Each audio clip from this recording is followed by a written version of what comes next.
lagi seperti biasanya. Kalau misalnya hari Kamis, aku akan selalu kasih tips dan informasi yang super informatif banget buat kalian. Tips dan informasi yang bakal aku share kali ini adalah bahan-bahan aneka hijab. Jadi seperti yang kalian tahu, hijab yang ada di online shop itu atau yang ada di toko-toko, di store-store yang dijual, itu punya bahan yang macem-macem dan beragam banget. Nah, kali ini aku bakal bahas bahan-bahan yang memang biasanya itu sering banget digunain untuk jadi bahan hijab yang kalian pakai.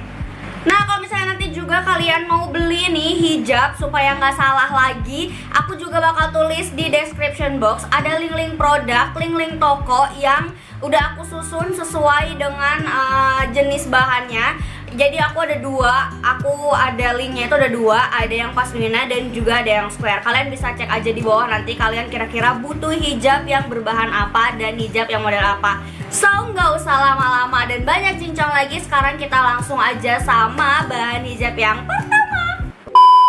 Nah, bahan hijab yang pertama ini adalah bahan hijab chiffon. Biasanya bahan hijab chiffon ini terbuat dari bahan kain katun, sutra, dan juga serat sintetis. Sebelum kita bahas kelebihan, aku mau bahas dulu kekurangannya. Kekurangan dari bahan chiffon ini biasanya dia itu licin, tipis, cenderung panas, tidak menyerap keringat, dan untuk dari segi warnanya bakal cepat kusam. Nah, kelebihan dari bahan chiffon ini adalah dia tuh bahannya tuh ringan, terus juga anti lecek dan cocok banget kalian gunain untuk acara-acara formal. Oke, bahan hijab yang kedua yang paling banget sering kalian temuin di e-commerce, terutama kalau misalnya kalian belajarnya di Shopee, yaitu bahan hijab diamond. Bahan hijab diamond ini biasanya paling sering banget digunain untuk bahan hijab pasmina. Harganya cenderung lebih murah. Dan biasanya bahan hijab ini itu memiliki tekstur kayak kulit jeruk, terus agak kasar dan juga berpasir. Kalian juga harus tahu nih, kalau misalnya bahan diamond ini, dia itu ada dua jenis. Ada bahan diamond cerita atau misalnya crepe, dan juga bahan diamond italiano. Nah, untuk bahan crepe dan juga bahan ceruti ini biasanya memiliki tekstur yang lembut dan juga tidak panas dan lumayan menyerap keringat juga, terus mudah diatur. Nah, untuk jenis kain diamond yang kedua adalah diamond italiano. Biasanya jenis diamond italiano ini digunakan untuk hijab bermodel segi empat karena mudah dibentuk. Dan untuk teksturnya sendiri, biasanya tekstur diamond italiano itu lebih tebal dan juga kasar. Untuk bahan hijab yang keempat ada organdi dan juga organza. Pasti di antara kalian masih ada yang menyamaratakan organdi dan organza. Sebenarnya organdi dan organza itu adalah bahan hijab yang berbeda. Untuk organdi sendiri biasanya terbuat dari kain yang 100% katun, sehingga dia memiliki tekstur yang tipis, halus, dan juga transparan. Sedangkan untuk organza sendiri biasanya terbuat dari bahan sutra atau polyester, atau misalnya gabungan keduanya antara sutra dan polyester. Dan biasanya organza itu memiliki karakteristik kain yang lebih kaku dibanding bahan organdi. Nah, bahan organdi dan organza ini bisa kalian gunain untuk acara-acara formal seperti party atau misalnya wisuda. Ini bakal ngasih kesan mewah sama item fashion kalian. Oke, bahan hijab yang ketiga adalah bahan hijab katun. Nah, biasanya bahan hijab katun ini digunain sama anak-anak yang masih sekolahan gitu, jadi dipakai untuk ke sekolah.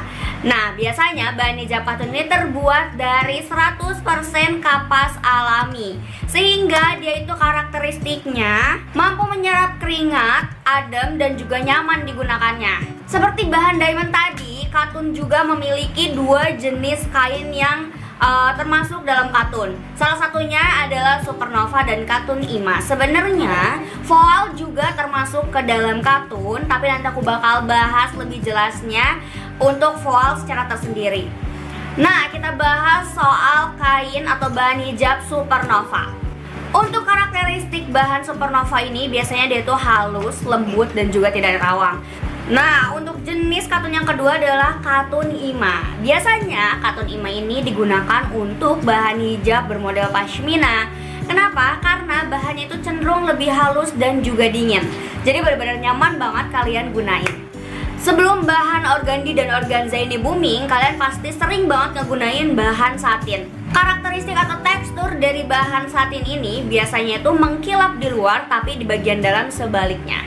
Nah Dir, sebenarnya bahan satin ini punya keluarga dekat, yaitu bahan Max Mara. Untuk dari segi karakteristik nggak jauh beda, cuman bahan Max Mara ini jauh lebih tipis dibanding dengan bahan satin. Untuk dari segi jatuh, adem, dan mudah kusutnya sama seperti bahan satin. Yang selanjutnya adalah bahan Wolfish. Bahan Wolfish ini sebenarnya masuk ke dalam bagian dari bahan chiffon. Tapi bahan dari Wolfish ini tidak melalui proses cleaning seperti bahan chiffon.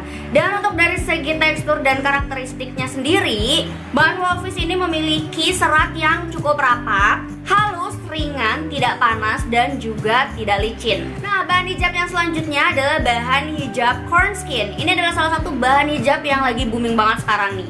Selain dari harganya yang super affordable banget dan mudah dicari, bahan hijab ini juga mudah banget untuk diatur dan gak cepet kusut, ringan banget dipakainya dan nyaman banget dipakainya. Dan biasanya sesuai dengan namanya, bahan hijab Cornskin ini memiliki tekstur bahan atau serat yang seperti kulit jagung. Nah, bahan hijab yang terakhir adalah Hikon, atau kalian sering banget pasti denger double Hikon. Nah, hijab Hikon atau double Hikon ini memiliki tekstur serat yang lumayan sangat rapat dan juga bahan hijab atau bahan kain yang lumayan tebal. Karena bahannya yang lumayan tebal, jadi kalau misalnya kalian ngegunain hijab dengan berbahan Hikon ini, kalian bisa gunain hijabnya tanpa menggunakan ciput. Dan hijab ini cocok banget digunain saat udara itu lumayan panas. Karena Hikon ini memiliki karakteristik bahan atau kain yang jatuh, sejuk, dan juga nyaman digunakan. Dan juga memiliki kesan yang rapi walau terlihat casual. So this, kayaknya segitu aja video aku kali ini. Buat kalian yang suka sama videonya, jangan lupa untuk like videonya, subscribe channel aku, nyalain lonceng notifikasinya, dan share sosial media yang kalian punya. Buat kalian yang pengen aku bikin tips, review, DIY, tutorial, challenge, atau misalnya hal lagi, kalian boleh komen di bawah. So, thank you so much for watching and see you next video.